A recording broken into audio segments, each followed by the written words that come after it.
A kindly-looking old woman is carrying groceries into her home. When she closes the door, a crack forms in the wall, and a tile slides down off her roof, crashing to the ground and shattering. The next day, the local builder seems confused. He just fixed a similar problem a week ago at another house, and another the week before that. He'll patch this crack just like he did before and repair the roof, but as he does so, he can't help but think he'll be at another house with the same problem soon. Old people are like this sometimes, though, breaking things on purpose to get someone to come visit them. Oh well, as long as the money is right, he'll keep doing the repairs. That evening, the old woman is in bed when she's woken up by something falling onto her face. A crack is opened in the ceiling right above her bed, and plaster is falling on her. What is happening to this house? She would have to call the builder again in the morning and let him know that it was getting worse. She gets up to clean the plaster dust off her face, but stops halfway to the door. Was that a noise she heard? It sounded like it was coming from downstairs. Another noise. She definitely heard something. Is someone in her home? "Hello?" she cries out. "Whoever you are, you better go. My husband is going to be home any moment, and he won't be happy." The noises seem to have stopped. Maybe she was imagining things. Who would rob a poor old woman, after all? She didn't have anything worth taking. She still needs to wash the plaster off her face, though.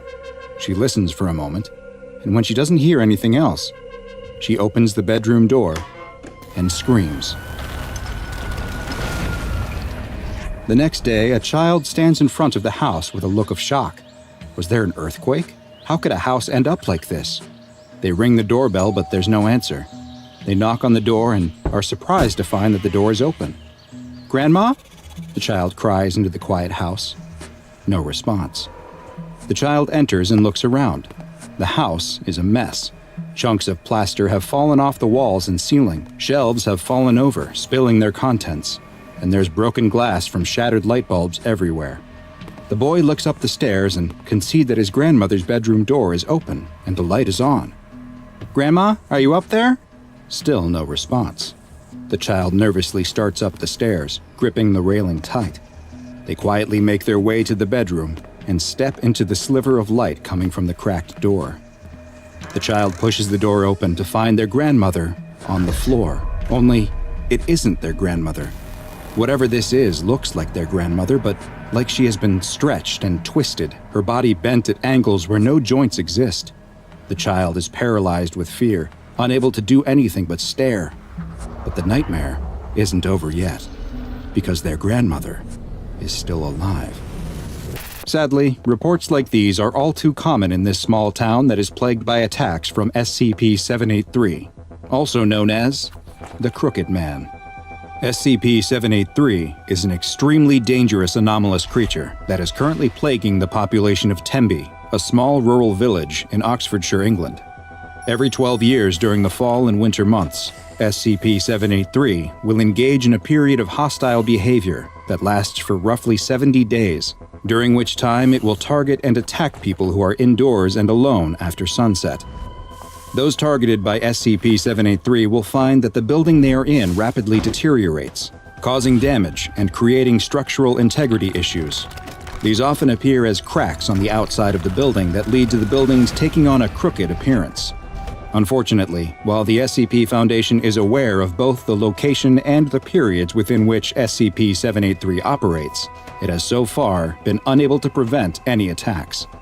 Additionally, the Foundation has yet to be able to produce either an image or even a physical description of SCP-783 due to the effect it has on recording equipment. Cameras set up to capture the anomaly produce only distorted or corrupted footage, leaving its appearance a mystery. Victims targeted by SCP-783 meet a fate that is, in many ways, worse than death. Their bodies will experience extreme deformations, as their bones suffer dozens of fractures and are stretched and twisted in various unnatural directions. They are then healed by the rapid generation of cartilage and the growth of extra skin to cover the new elongated limbs, leaving the victims a malformed knot of gnarled extremities.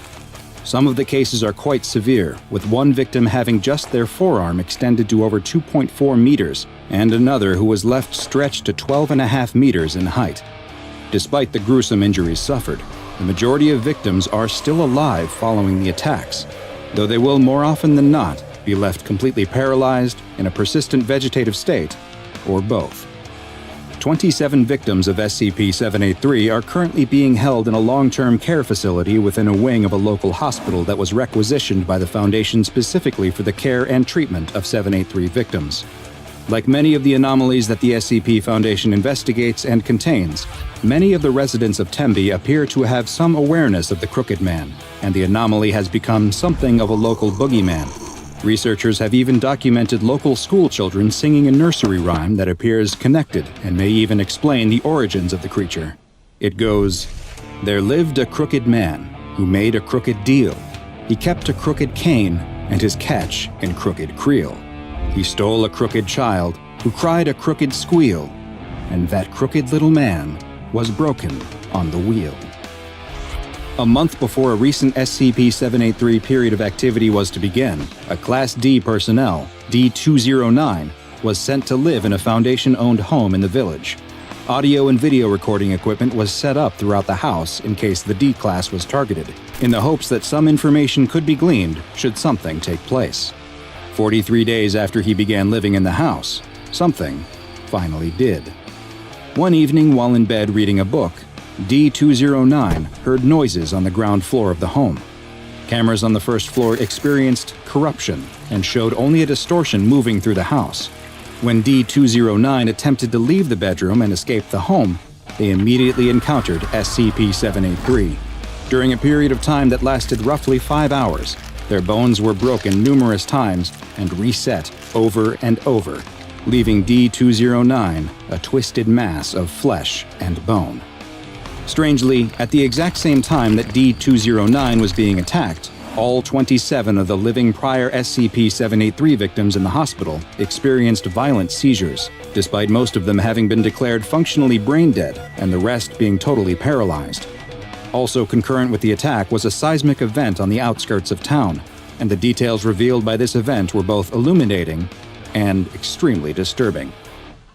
Foundation personnel were dispatched to the site of the seismic activity to investigate and determine if it was connected to SCP-783 in any way. There, they found a small group of angry townspeople, perhaps frustrated by seemingly unending paranormal events in their town and the lack of progress that had been made to stop them. After a tense standoff, SCP Agent Collins fired her service weapon into the air, and the crowd quickly scattered. Now, free of distraction, the agents could begin their investigation in earnest. They immediately spotted several objects sticking out of the earth. Upon closer inspection, these were identified as elongated human toes. A dig team was sent to the site, and by the next day, a mass grave had been uncovered that was filled with a twisted mass of what appeared to be victims of SCP-783. Their mutated and drawn-out bodies were well preserved despite being buried directly in the ground, and had all been buried head down, with their arms extending deeper into the burial pit. As one researcher was attempting to take a tissue sample from one of the bodies, the ground beneath him gave way and he fell into the pit. He landed on the tangled mass of limbs which shifted under his weight, and he disappeared into the pit beneath them. Agent Collins immediately found a length of rope, tied it to her waist, and climbed into the pit with instructions to the on-site team to pull her back up when she signaled. Agent Collins descended into the pit beneath the bodies, and after several minutes, she was extracted, though without the missing researcher.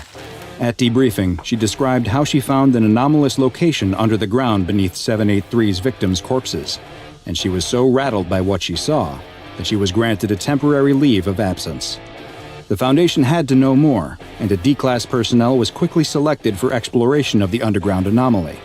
D-2172 was equipped with audio and video recording equipment, along with several scientific measurement tools, as well as a firearm, and was lowered down into the pit via crane. Their wired tether to the surface would both send the information they collected back, as well as serve as their lifeline to the surface. As D-2172 was lowered past the mass of corpses into the darkness, they experienced a sense of vertigo, before it was realized that the anomalous effects extended to gravity as well, which had become reversed, and that they would need to start climbing up in order to descend further into the pit. They soon climbed out of the hole surrounded by the reaching, extended arms of corpses, and emerged into an open world with an overcast sky. It looked exactly like the town of Temby, with the same buildings present there as in our world. The world appeared to be uninhabited, though, with no sign of the missing SCP Foundation researcher. D2172 began investigating the buildings and found them all to be empty as well, though they did unfortunately find signs of a struggle in one house, with what looked to be evidence of the missing researcher's demise. They continued exploring the area and found that the anomalous properties of the location extended to its borders too.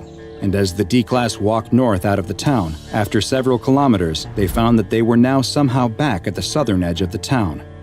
D2172 was ordered to return to the entry point, but as they walked, they were suddenly impeded by the deformed body of an SCP-783 victim that stretched across the road in front of them. D2172 drew and fired their weapon at the entity, but it didn't react, and they were forced to retreat into the nearby woods. After several minutes, they stopped to rest when they spotted something else. In the distance, the D-Class saw what looked to be a giant white birch tree, and it was coming towards them. As the living tree approached, it became clear that it wasn't a tree at all. What looked like branches were extended bony fingers that it was using to walk. The long branch-like fingers were coming out of the top of the tree, where D2172 could see their origin. These branches were the elongated fingers of the missing SCP Foundation researcher. D2172 turned to run as the giant living tree chased them back into the town, firing their weapon at the creature whenever they had the chance, but was unable to stop it. The visual feed was soon lost as the audio continued to broadcast the screams of D2172.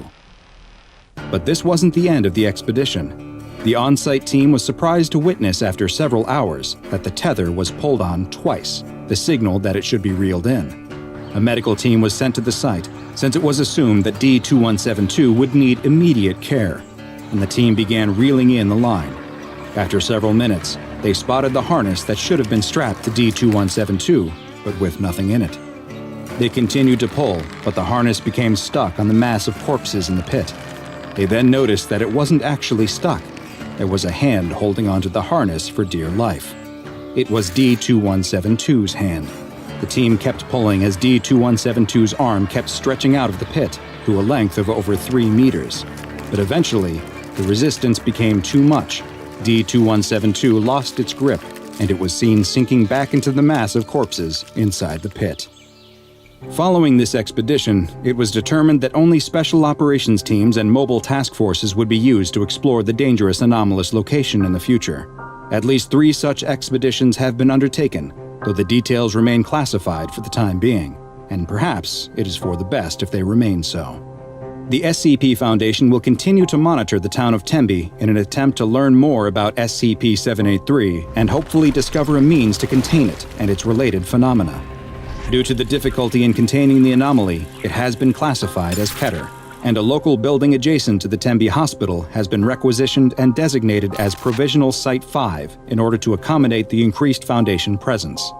As the SCP Foundation continues to research this mysterious and highly dangerous anomaly, any victims of SCP-783 are to be retrieved, their injuries cataloged, and then their bodies are to be incinerated.